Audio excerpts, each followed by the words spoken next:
This lecture is going to be covering the healthcare debate in this country, and what's been the big deal about this. Okay, so go ahead and get out your PowerPoint slides since I don't have use of a smartboard right now. So go ahead and get out your PowerPoint slides for healthcare. Okay, because I'm going to be making a lot of references to these PowerPoint notes as we go. Okay, first thing, slide number 2. Slides 2, 3 are going to be talking about the history. Okay, what President Obama pushed for was nothing unusual in American history. As you can see on slide 2, presidents such as Theodore Roosevelt, Franklin Roosevelt, and President Johnson and others wanted to make some changes into the healthcare system even 100 years ago. Okay, President Roosevelt, FDR, wanted to put health insurance in the Social Security legislation, but decided to later withdraw health insurance from Social Security to make sure that Social Security passed Congress. Okay? In 1943, on slide 2, we had a big event where the government, in 1943, during World War II, the government controlled the wages. So companies were looking for a way to recruit better employees, so health insurance and health care benefits were part of that package. Since the government was controlling the wages, a way to get some good workers may have been to offer health care insurance. And so also in 1943, they made health care a tax-free benefit, which means that if the employer gives you this benefit, you don't have to pay taxes on it. So, 1943 was a big year on slide 2. Now, also in 1965, the government programs Medicare and Medicaid came into existence. And Medicare is funded by, we pay a tax, about a 2.5% tax out of every paycheck goes into Medicare. And most Medicare recipients are elderly or senior citizens. Now, Medicaid is a state-run program, but funded primarily by the national government. Now, slide 3, some more history. In 1974, President Nixon wanted to make health insurance mandatory for everyone, but he didn't succeed. In 1980, Ronald Reagan, or in the 1980s, Ronald Reagan expanded Medicare to include catastrophic coverage. In 2005, President George W. Bush enacted a prescription drug benefit for Medicare recipients. Then in 2010, we had the Patient Protection and Affordable Care Act.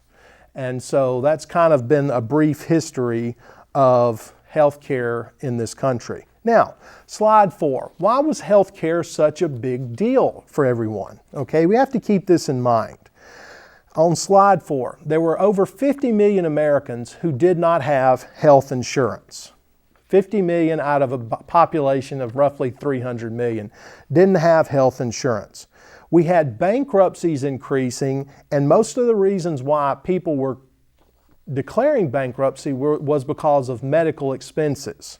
So that was a big deal. As we move on to slide 5, you can see the costs for healthcare were skyrocketing. Also, we have to keep in mind that Americans have a shorter lifespan than people in other parts of the country, and they spend less money on their health care. So we have shorter lifespans and spend more money. That was a concern as well, okay? Then we also had problems between insurance companies and their customers.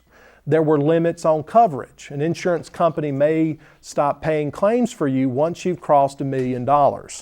Or they may drop people who exceeded that amount. Or they wouldn't insure people who had a pre-existing condition.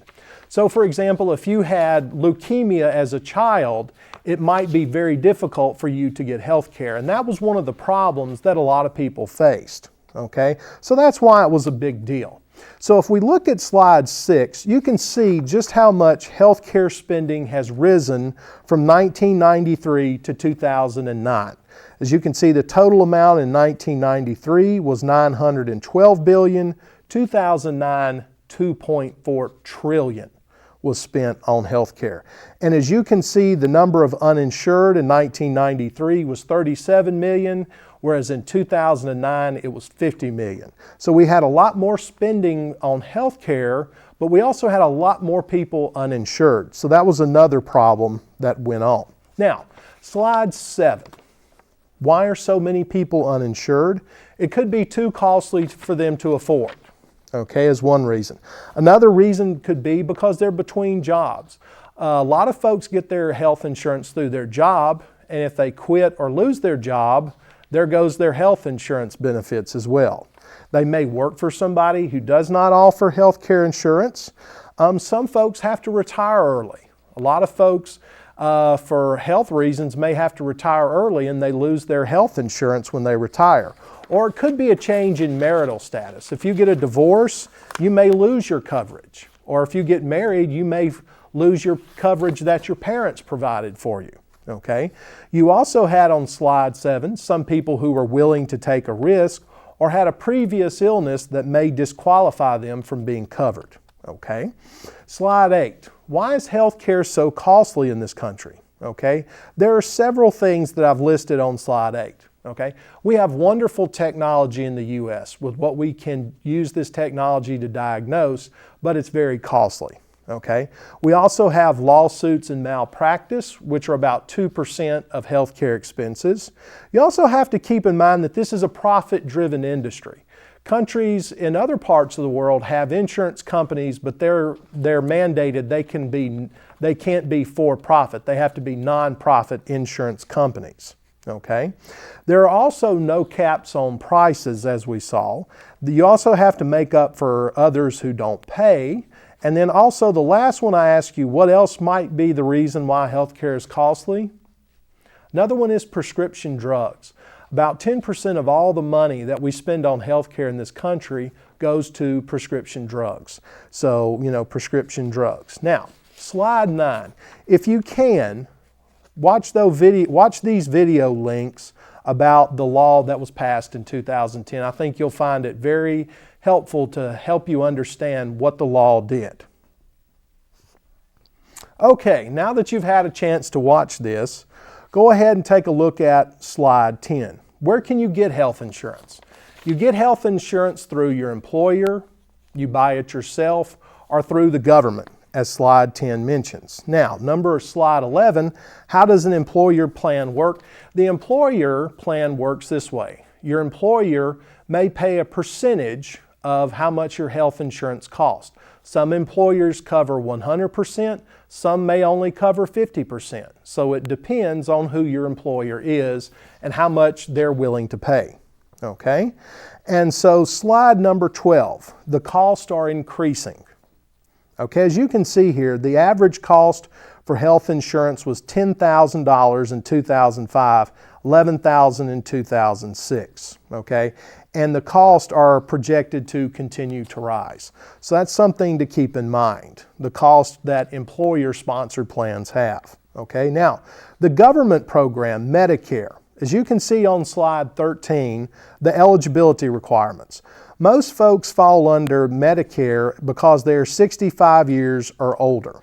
Some other folks are people with disabilities under age 65 or people with end-stage renal disease. These are folks who need kidney dialysis.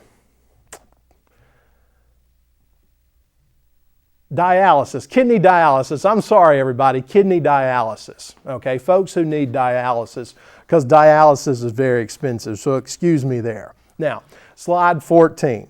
Medicare has several parts. Part A covers hospital visits, Part B covers doctor visits and costs recipients about $94 a month, and then Part D, which was enacted in 2005, is a prescription drug benefit. Okay? And so slide number 15 discusses Missouri's Medicaid plan, okay, and who it benefits. It's designed primarily for folks with low incomes. Okay? And as you'll see, slides 16 and 17 talk about how much money is being spent on the two. For example, on slide 17, when the program started in 1968, they only spent $19 million. In 2008, we spent over $5 billion on health care in Missouri Medicaid, now referred to as Missouri Health Net. So, slide number 18, problems faced by the uninsured. They're less likely to receive preventable care or regular care. They enter the Medicaid or Medicare system sicker than other people, which means those programs spend more money, and they're less likely to get care following an illness or an injury. A lot of times, just because you've gotten the cast taken off of a broken arm, you still may have to go through physical therapy, and folks who don't have insurance may not be able to afford physical therapy. Okay, slide 19. What is the case for universal coverage? Where everybody has insurance. Okay, people could get the health care they need. People might be healthier. Okay, now there are obstacles on slide 20. Who would pay the cost for this universal coverage? Would it be the employee or the employer? Some things we have to keep in mind is healthcare costs have been rising a lot faster than our economic growth rate. Okay, and as you can see on slide 21, a comparison of health statistics. And as you will see, the United States is not doing so well versus countries in Europe. Okay, now, what we're going to do on slides 22, 23, and 20, or just slides 22 and 23, how do European countries run healthcare systems? One type of healthcare system is a socialized system where citizens fund this program through taxes. The doctors are salaried by the government, they're government employees, and the hospitals are owned by the government. In Great Britain's case, the hospitals are owned by the government and doctors who work at the hospitals are paid by the government, but general practitioners in Great Britain are private. Now, a single payer system is where you have health care that is provided privately but funded publicly. The government collects the taxes and pays those doctors. So the doctors in a single payer system are not government employees like they would be under a socialized system. They're private doctors who run their own businesses. Slide 23. How do Europeans run healthcare? Germany is an example of a multi-payer system where lower income workers pay a matching tax that pays for healthcare. High-income workers in Germany may opt out and buy private policy instead. The government sets the reimbursement rates. So in places like Germany, you have private doctors and private insurance companies as well, but the government sets the reimbursement rates. Okay? Now, some state governments in the early part of 2000 through 2005 tried to take on covering its citizens because the national government hadn't. Massachusetts and Vermont made universal coverage where everyone had to have health insurance in 2006. Now, some of the problems Massachusetts has had is they can't keep the cost down. Everybody has coverage, but the medical costs keep rising. So that's a concern. Okay, Illinois has a plan to cover all of its children, and so funding is the major hurdle for most states. The state of Tennessee nearly went bankrupt because of its what was called the TennCare plan to cover low-income people to help them get health insurance. Okay, some more information here on slide 25. We have about 25 million Americans who are underinsured, people who have health insurance but spend 10% or more of their money on out-of-pocket health care expenses. So they have insurance, but it still costs them more than 10% of what they spend. Okay, so that's pretty tough, okay, for folks. Now, as we look at slides 26, 27, and 28 and 29, you'll see about health statistics in Missouri. For example, in 2003, 53% of the employers offered health insurance. 2005, only 50%. Whereas the national, so as you can kind of see some different amounts that the number of the employers offering health insurance has been decreasing. Okay? Slide 27, Missouri and their health. As you can see here, Missourians have a lot of problems when it comes to health. 29% are obese, 23% of Missourians smoke, 9% of Missourians are diabetic, and 20% have high blood pressure and another 20% have high cholesterol. So we really have some serious health issues when it comes to Missouri. Now if you look at slide 28, the people who have government paid for health care, as you can see, we have 990,000 on Medicare, $865,000 on Medicaid or Missouri Health Net. That's the state-run but financed primarily through the federal government. You have nearly 300,000 people whose insurance is paid for by schools or local governments. And then we have about 286,000 people who are covered in the state by military plans. So we have a lot of folks in this state whose health insurance is paid for by the government in one way or another. Okay? As we look at slide 29, government payments are about 60% of the revenue at St. Louis area hospitals. Okay? We also have 108,000 state employees whose health insurance is paid for by the state government. And then we have 30,000 prisoners whose insurance is covered by the government as well. So as we move on here to slide 30, an issue in healthcare has been medical malpractice. The state of Mississippi is referred to as jackpot justice, where you saw these astronomical judgments of $20 million given to people for medical malpractice. Well, Missouri has put some limits on it. Okay? We've put limits on non-economic damages. And we mean by non-economic damages such as pain and suffering. Whereas economic damages, there is no cap. But on non-economic damages, there is a cap for things like pain and suffering. And as you can see here on slides 30, the cap is $350,000. In a lot of other states, that cap is around $500,000 to $600,000. So our cap is on the low end. Okay? Now, do medical malpractice limits helps? Depends on how you look at it. The Congressional Budget Office said that if we put limits on medical malpractice and those non-economic damages, we would save $41 billion over 10 years on healthcare cost. But in reality, that's only about a 2% reduction in our healthcare cost. Okay? Now, lastly, on these last three slides, we're going to look at a couple of countries, Taiwan and Switzerland. Okay? You have to keep in mind on slide 32, in the 90s, the United States, Taiwan, and Switzerland were all debating what should we do about healthcare? What should be done? Okay? So let's move ahead to slide 33 and check out what Taiwan did. Taiwan was a nation that started from scratch. And what they created was a system where people pay taxes to the government. The doctors and the hospitals are privately run. They're not government employees, but the government is the insurer. The government sets the prices for drugs and services. You don't have gatekeepers. And also Taiwan features an electronic records card where you can take this card to any doctor and they can see what other doctors have treated you for, what medicines you're on, what medicines you've had in the past. So this helps make things more efficient.